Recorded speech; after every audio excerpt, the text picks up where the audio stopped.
Hello everyone. तो हम हमारी सीए फाउंडेशन की इकोनॉमिक्स की रिवीजन सीरीज में अब हम दूसरा चैप्टर पढ़ रहे हैं, that is the price and output determination under different market forms. हमारे एग्जाम में क्वेश्चन पेपर में सबसे ज्यादा इंपॉर्टेंट यही टॉपिक है। इसमें से कम 15 नंबर का इसका वेटेज रहता है, दैट मीन्स 15 नंबर के क्वेश्चन इसमें से जरूर पूछे जाते हैं। तो इसको हमें बहुत अच्छे से करना है। तो सबसे पहले यहाँ पे हम रेवेन्यू का कॉन्सेप्ट पढ़ते हैं। तो ध्यान रखना है, यहाँ पर दो तीन सिमिलर टर्म्स होते हैं। एक तो होता है रेवेन्यू, एक होता है प्रॉफिट। रेवेन्यू और प्रॉफिट दोनों आपस में अलग अलग होता है। रेवेन्यू का मतलब होता है कोई भी प्रोडक्ट को बेचा और उससे आपको कितना पैसा मिल रहा है, दैट इज योर रेवेन्यू। जो भी सेलिंग प्राइस होती है दैट डिनोट्स द रेवेन्यू।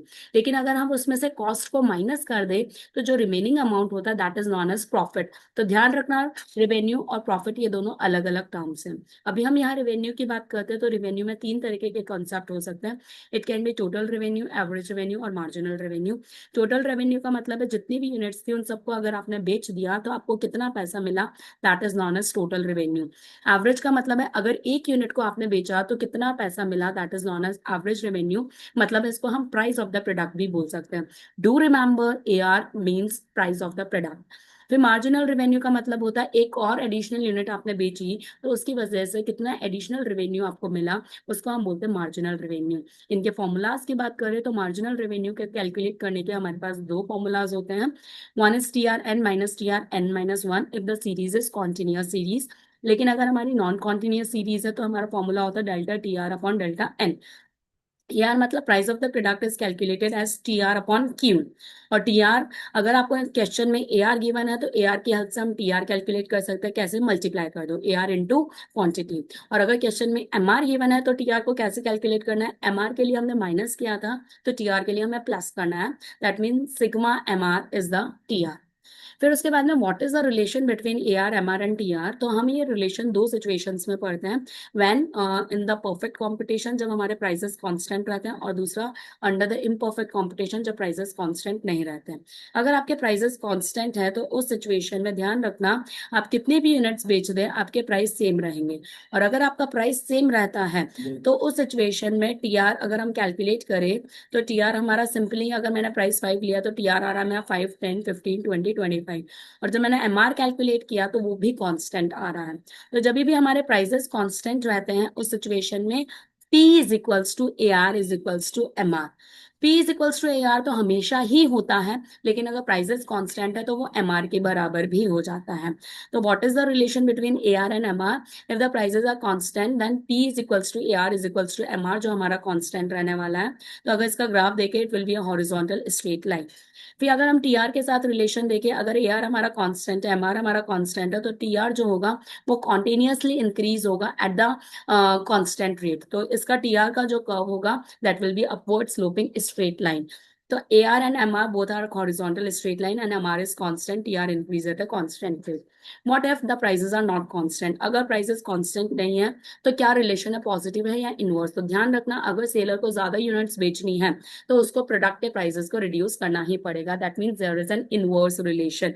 तो यूनिट्स को जैसे जैसे बढ़ाते जाएंगे वैसे वैसे आपको प्राइसेस को रिड्यूस करना पड़ेगा।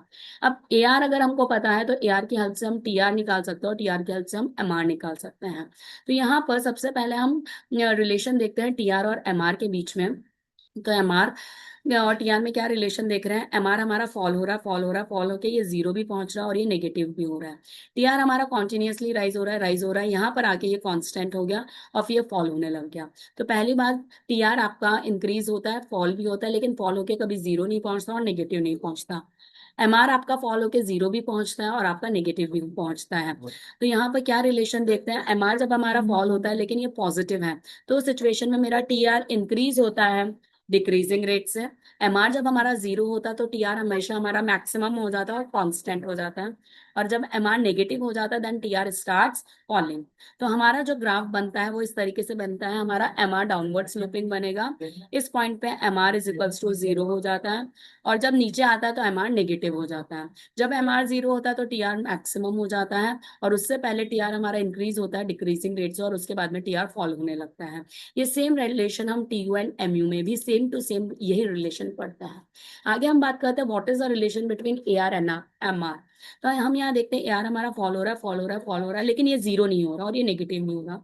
दूसरा हमारा हमारा फॉल हो रहा है, जीरो भी हो रहा है, नेगेटिव भी हो रहा है। तो पहली बात ध्यान रखना, MR और AR and MR both falls, but AR never becomes zero or negative, but MR can become zero also or negative also। आगे अगर हम और बात करें तो AR में अगर एक एक रुपीज का फॉल हो रहा है, एक एक रुपए से फॉल होता है, तो MR में जो फॉल हो रहा है वो दो दो रुपए से हो रहा है। That means the fall in MR is just double than the fall in AR। या फिर हम बोल सकते हैं the slope of MR is just double than the slope of AR। और इसका वाइस वर्सा भी लिखा आता है। वाइस वर्सा कैसे लिखा आता है? The slope of AR is just half of the MR। तो ये चीज ध्यान रखना, इसमें एग्जाम में MCQ भी बनता है। बहुत AR and MR falls but the fall in MR is twice than the fall in AR। Slope की बात करें, the slope of MR is double than the slope of AR and the slope of AR is half than the slope of MR। फिर उसके बाद में अगर हमें plot करना है तो कैसे करेंगे? पहले AR का कर्व बनाएंगे। AR का जो कर्व होता है वो आपका डिमांड कर्व के जैसा ही होता है, क्योंकि डिमांड को बनाने के लिए भी हमें प्राइस और क्वांटिटी चाहिए और AR को बनाने के लिए भी हमें प्राइस और क्वांटिटी चाहिए। तो AR कर्व को हम डिमांड कर्व भी बोलते हैं। दूसरी बात, ये आपका एक्स एक्सेस को टच नहीं करेगा। फिर MR का कर्व कैसे बनाना है? हमें AR और Y एक्सिस तक एक लाइन खींचनी है, हॉरिजॉन्टल लाइन। फिर उस हॉरिजॉन्टल लाइन को हम दो इक्वल पार्ट्स में डिवाइड करेंगे। तो यहाँ पर ये दो इक्वल पार्ट्स में डिवाइड हो गई। अब कोई भी लाइन को खींचने के लिए हमें दो पॉइंट्स चाहिए, तो जहां से AR को स्टार्ट किया था वहीं से MR को स्टार्ट करेंगे और MR हमारा जीरो भी होगा और हमारा नेगेटिव भी पहुंचेगा। तो MR कर्व हमने कैसे बनाया? MR curve lies half way between the AR curve and the Y axis. AR हमारा हमेशा पॉजिटिव रहता है, लेकिन MR हमारा जीरो भी हो सकता है, नेगेटिव भी हो सकता है। तो this is the relation. Next, this is very important from exam point of view से। डायरेक्ट क्वेश्चन आता है फ्री के मार्क्स से, अगर आपको ये फॉर्मूला आता है। What is the relation between the revenues and the elasticity? तो यहाँ पर आपको पता है जैसे जैसे मेरे प्राइसेस चेंज होते हैं वैसे वैसे मेरी प्रोडक्ट की इलास्टिसिटी भी बदलती है। तो किस तरीके से हमारा प्रोडक्ट और इलास्टिसिटीज आपस में कनेक्टेड है वही ये फॉर्मूला बताता है। So MR is equals to AR E minus one upon E। आपको ये फॉर्मूला याद रखना है। अगर आपको MCQ आता है तो सिंपल MCQ आएगा, न्यूमेरिकल एकदम सिंपल आता है। आपको AR और MR की इन्फॉर्मेशन दी होगी या फिर AR और इलास्टिसिटी की इन्फॉर्मेशन गिवन होगी और MR को पूछा जाएगा। तो एकदम सिंपल क्वेश्चन आते हैं, आपको ये फॉर्मूला बेस्ड रहता है। दूसरा, इसमें रिलेशन क्या रहता है? मैंने अभी अभी आपको बताया था, जो AR कर्व होता है वही हमारा डिमांड कर्व होता है। और डिमांड कर्व पे अगर हम इलास्टिसिटी की बात करें तो at the mid point the elasticity is equal to 1, above midpoint the elasticity greater than 1 and below midpoint the elasticity is less than 1। ये हमारा AR कर्व के थ्रू मुझे इलास्टिसिटी इसका पता लगा। AR मुझे पता है, then I can plot the MR curve also. और MR मैंने मिडवे में बनाया था, इस कारण AR का जो मिड पॉइंट होगा उस पॉइंट पे MR हमेशा जीरो होता है। So we can remember here, when the elasticity is equal to 1, MR is 0. And if MR is 0, then TR is maximum. When the elasticity is greater than 1, in that situation, the MR is positive. And if MR is positive, that means the TR must be increasing. और तीसरी situation, if elasticity is less than 1, तब हमेशा हमारा MR negative हो जाता है। और MR negative होता है, that means TR हमेशा फॉल होता है। तो ये रिलेशन आपके एग्जाम पॉइंट ऑफ व्यू से बड़ा इंपॉर्टेंट रहा है। नेक्स्ट, हम बिहेवियर प्रिंसिपल की बात करते हैं कि that when will you do the business. अगर आपको प्रॉफिट हो रहा है तो आप बिजनेस करेंगे। अगर आप इवन अपनी वेरिएबल कॉस्ट को कवर अप कर पा रहे हैं तो भी हम बिजनेस करेंगे। लेकिन अगर आप अपनी वेरिएबल कॉस्ट को ही कवर अप नहीं कर पा रहे तो हम बिजनेस बंद कर देंगे, परमानेंटली नहीं, temporarily. And that situation is known as the shut down business, shut down situation. So what is the shut down situation? When you are unable to recover your average variable cost, that is the shut down situation. Shutdown situation क्या होती है? When AR is less than ABC। Again this is very important from your exam point of view से। शटडाउन के चार ही points हैं और उस पर कॉन्टिन्यूसली एग्जाम्स में क्वेश्चन पूछे जाते हैं। तो बिजनेस को कब करना है? जब AR is greater than ABC। और अगर AR हमारा लेस देन ABC है then that is the shutdown situation. Shutdown का मतलब है यहाँ पे फॉर्म अपनी वेरिएबल कॉस्ट को कवर अप नहीं कर पा रहा। शटडाउन का मतलब होता है टेम्पररी हम बिजनेस को बंद कर रहे हैं जब तक कि मार्केट के सिनेरियो सुधर नहीं जाते शॉर्ट रन के अंदर। शटडाउन प्राइस क्या होती है? That is a minimum variable cost, average variable cost. इससे कम अगर आपको मिलता है तो उस सिचुएशन में शटडाउन कर देना, इससे ज्यादा अगर आपको मिलता है तो आपको प्रोडक्ट को बेच देना है। तो what is the shutdown price? That is the average variable cost. Shutdown price के ऊपर अगर हम बिजनेस को बंद कर रहे हैं तो हमारा मैक्सिमम लॉस कितना होगा?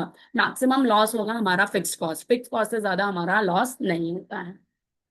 आगे अगर हम बिजनेस कर रहे हैं तो बिजनेस कर रहे हैं उस सिचुएशन में आपके पास में तीन सिचुएशंस हो सकती हैं। या तो आप सुपर नॉर्मल प्रॉफिट्स को अर्न करें या नॉर्मल प्रॉफिट्स या फिर लॉस को। सुपर नॉर्मल प्रॉफिट्स कब होते हैं? When the revenue is greater than cost. Normal profits की situation when the revenue is equals to cost and the loss is the situation when the revenue is less than your average cost. But greater than average variable cost, because of it will be less than average variable cost, तो वो तो shut down situation हो जाएगी। Next that is again important, equilibrium output. आपको इस पे definitely question मिलेगा कि आपको कितनी आउटपुट प्रोड्यूस करनी है, या फिर what should be your equilibrium level of output, या फिर what is the profit maximising level of output. आपका एमसीक्यू बेस्ड पैटर्न है, तो आपको हर वेरिएंट पता होना चाहिए किस तरीके से क्वेश्चन पूछ सकता है। या तो इक्विलिब्रियम आउटपुट पूछेगा, या profit maximising level of output पूछेगा, या फिर आपको कितना प्रोडक्शन करना चाहिए to so that you can earn the maximum profit. So वो पॉइंट कौन सा होता है, where MR is equals to MC and MC cuts the MR का फ्रॉम बिलो। तो हम यहाँ पर देखते हैं MR और MC हमारा इस पॉइंट और इस पॉइंट पे इक्वल है, तो ये हमारा इक्विलिब्रियम पॉइंट है। अगर आप इससे कम प्रोडक्शन करेंगे तो भी आपका नुकसान है, इससे ज्यादा प्रोडक्शन करेंगे तो भी आपका नुकसान है। फॉर एग्जांपल, अगर आपने Q1 क्वांटिटीज पे अपना प्रोडक्शन किया है, तो Q1 क्वांटिटीज पे प्रोडक्शन कर रहे हैं, तो यह हमारा मार्जिनल रेवेन्यू है और ये हमारी मार्जिनल कॉस्ट है। आपको पता है मार्जिनल कॉस्ट हमारी यू शेप का होता है और मार्जिनल रेवेन्यू हमारा कॉन्टिन्यूसली डाउन जाता है। तो यहाँ पर हम देखेंगे मार्जिनल रेवेन्यू ज्यादा है, मार्जिनल कॉस्ट ज्यादा, मतलब ये प्रॉफिट है। तो अगर आप और प्रोडक्शन करते तो हमको इतना प्रॉफिट और अर्न हो सकता था, लेकिन जैसा कि आपने प्रोडक्शन पहले ही स्टॉप कर दिया, तो आपको यहाँ पर ये जो प्रॉफिट हो सकता था उसको आपको सैक्रिफाइस करना पड़ रहा है, इसलिए ये हमारा लॉस है। ठीक है, चलो हम चाहते हैं कि चलो हम ज्यादा प्रोडक्शन कर ले, फिर produce the Q2 level of output, तो भी आपको लॉस है। कैसे? इस पॉइंट पे आप देखेंगे this is your cost and this is your revenue, तो हम इजीली देख सकते हैं that your cost is greater then revenue, that means ये हमारी डेफिनेटली लॉस की सिचुएशन है। तो प्रॉफिट की सिचुएशन एक ही होती है जहां पे प्रॉफिट मैक्सिमम होता है, वो है MR is equals to MC। तो MR और MC दो पॉइंट्स पे इक्वल है, तो इनको हम क्लासीफाई कैसे करें? तो दूसरा क्लासिफिकेशन का पॉइंट है, यहाँ पर MC ऊपर से नीचे की तरफ जा रहा है और यहाँ पे MC नीचे से ऊपर की तरफ जा रहा है। तो क्लासिफिकेशन कैसे होता है, what is the equilibrium point, that MR should be equal to MC और MC ऊपर की तरफ जाना चाहिए, दैट मीन्स MC का कट MR का फ्रॉम द बिलो, या MC इज पॉजिटिवली स्लो। आगे और चलते हैं। आगे अगर हम देखें तो मार्केट्स को हमने टाइम पीरियड के बेसिस पे क्लासिफाई किया, that was classified by the Alfred Marshall. तो हमने बेसिकली इनको क्लासिफाई किया between the very short period, long period and very long period. Very short period को हम बोलते हैं कि यहाँ पे सप्लाई कंप्लीटली फिक्स्ड है। अगर हम यहाँ फैक्टर्स की बात करें तो इसमें हमारे सारे के सारे फैक्टर्स हमारे फिक्स्ड रहते हैं, so all the factors are fixed. Short run में हमारे पास में कुछ फिक्स फैक्टर्स रहते हैं, कुछ वेरिएबल फैक्टर्स रहते हैं, और लॉन्ग रन में हमारे सारे के सारे फैक्टर्स वेरिएबल होते हैं। तो अकॉर्डिंगली अगर आपके सारे फैक्टर्स फिक्स है तो हमारी सप्लाई बिल्कुल भी हम बदल नहीं सकते, वो फिक्स रहती है, और फिक्स रहती है मतलब इलास्टिसिटी इज जीरो। यहाँ हमारे फिक्स फैक्टर भी है, वेरिएबल फैक्टर भी है, मतलब हम हमारी सप्लाई को बदल सकते हैं by changing of variable factors. तो supply can increase by only changing the variable factor, तो यहाँ पे elasticity is less than 1। Long run में सारे ही फैक्टर्स वेरिएबल हैं, तो जितनी मन चाहे हम उतनी सप्लाई को बदल सकते हैं। तो यहाँ पर all the factors are variable, तो सप्लाई कैन बी इंक्रीज, इसलिए the elasticity is greater than 1। अब हमें पता है कि जो प्राइसेस डिटरमाइन होते हैं वो बाय टू फोर्सेस होते हैं, one is the demand and another is the supply. तो सप्लाई के बारे में हमने सोच लिया, डिमांड हमारे कंट्रोलिंग वेरिएबल नहीं है। तो वेरी शॉर्ट पीरियड में डिमांड तो आपका कंट्रोलिंग वेरिएबल नहीं है, सप्लाई आप चेंज नहीं कर सकते हैं, that means the price completely depend on the demand. जितनी डिमांड होगी उसके अकॉर्डिंग आपके प्राइसेस चेंज होते जाएंगे। और वेरी शॉर्ट पीरियड के प्राइसेस को हम मार्केट पीरियड भी बोलते हैं, रिमेंबर। और वेरी शॉर्ट पीरियड को हम मार्केट पीरियड भी बोलते हैं, और इस प्राइस को हम मार्केट प्राइस भी बोलते हैं।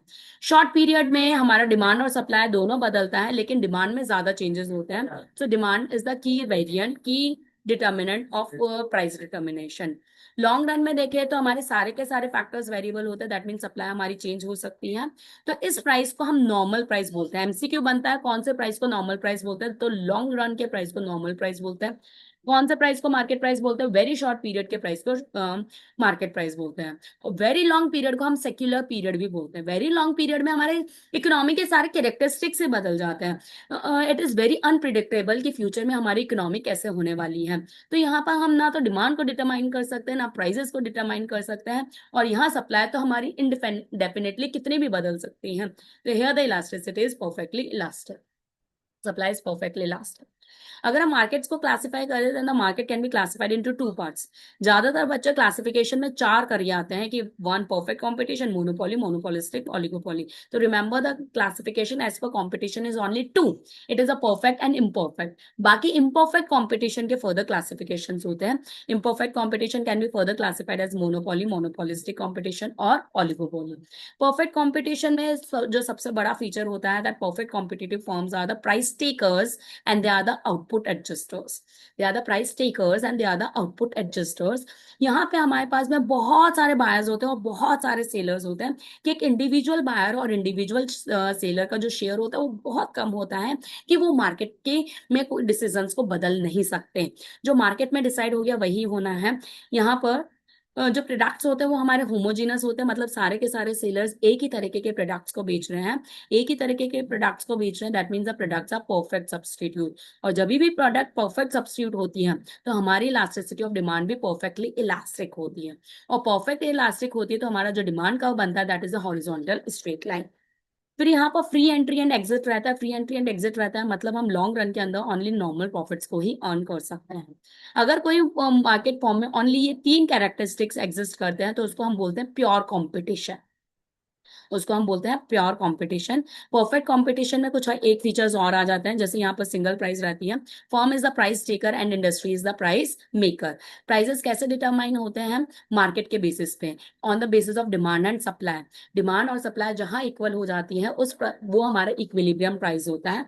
ऐसे इंडस्ट्री में प्राइसेस डिटरमाइन होते हैं and then firm adopt the price as it is.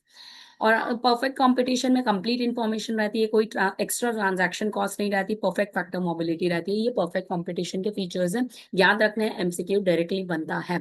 इसके एग्जांपल हो सकते हैं एग्रीकल्चरल प्रोडक्ट्स हो सकते हैं, मेट्रो के नीचे हमारे बैटरी रिक्शा खड़े रहते हैं, that is the example of perfect competition. इसमें प्राइस डिटरमाइन कैसे होता है? So here do remember price is determined under the industry. Firms are the price taker, industry is the price maker. कैसे determine होती है? Through the interaction of demand and supply forces. और जो भी price determine कर ली industry ने वही forms accept कर लेती हैं। मतलब ये अगर हमारा इंडस्ट्री का कर्व है तो this is the demand curve downward sloping, supply curve हमारा अपवर्ड स्लोपिंग होता है। ये इक्विलिब्रियम पॉइंट है, ये हमारा इक्विलिब्रियम प्राइस डिसाइड हो गया। जो इंडस्ट्री में डिसाइड हो गया as it is prices adopted by the firms. और इस प्राइस पे फॉर्म्स को जितना कम बेचना है ज्यादा बेचना है वो बेच सकते हैं। The price will remain constant.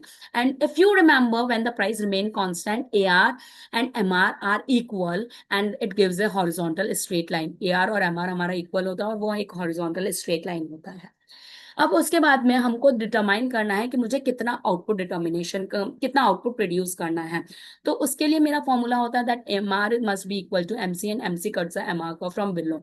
तो उसके लिए मेरे पास में ऑलरेडी MR कर्व है, MR is equals to AR।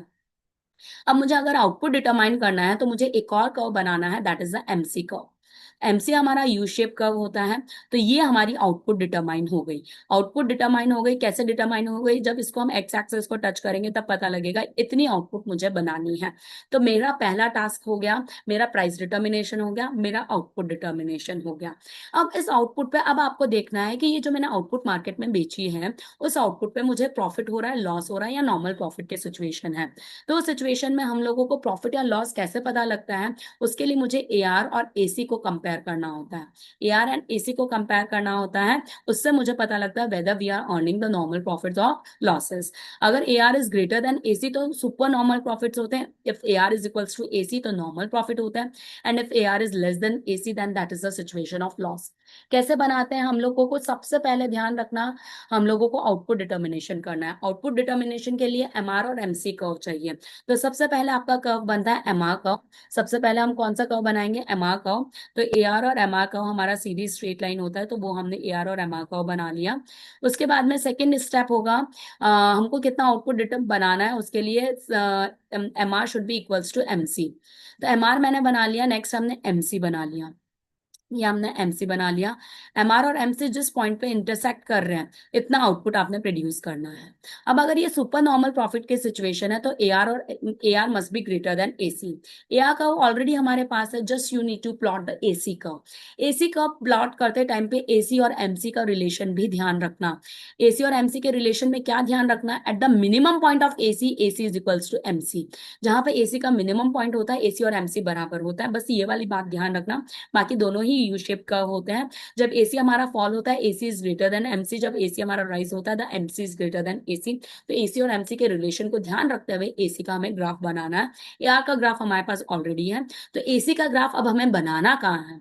तो जो आप पर्टिकुलर आउटपुट प्रोड्यूस कर रहे हैं उस आउटपुट पे आपका रेवेन्यू ज्यादा है, तो ये हमारा रेवेन्यू है, तो आपका एवरेज कॉस्ट नीचे में आना चाहिए।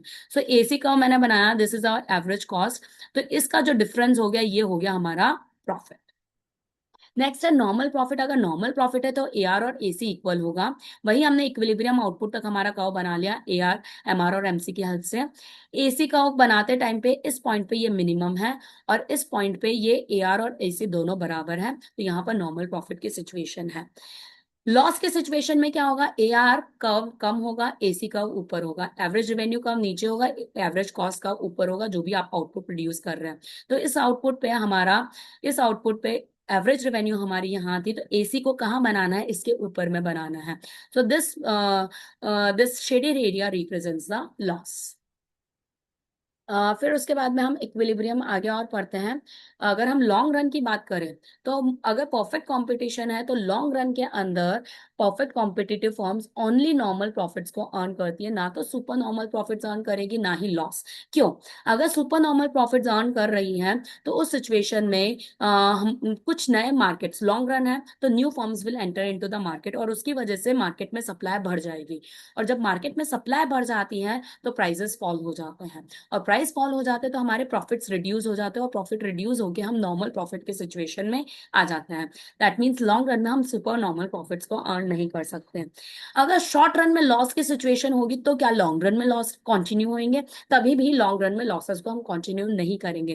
कारण क्या है, अगर शॉर्ट रन में लॉसेस हो रहे थे तो कुछ फर्म्स मार्केट को लीव कर जाएगी, छोड़ देगी, और उस सिचुएशन में हमारी एग्रीगेट सप्लाई फॉल हो जाएगी, और सप्लाई अगर हमारी फॉल हो जाएगी तो प्राइसेस फॉल हो जाएंगे, प्राइस फॉल हो जाएंगे तो हमारे प्रॉफिट्स फॉल हो जाएंगे, प्राइस राइज हो जाएंगे, प्राइस राइज हो जाएंगे तो हमारे प्रॉफिट्स राइज हो जाएंगे, and we will reach to the situation of normal profits.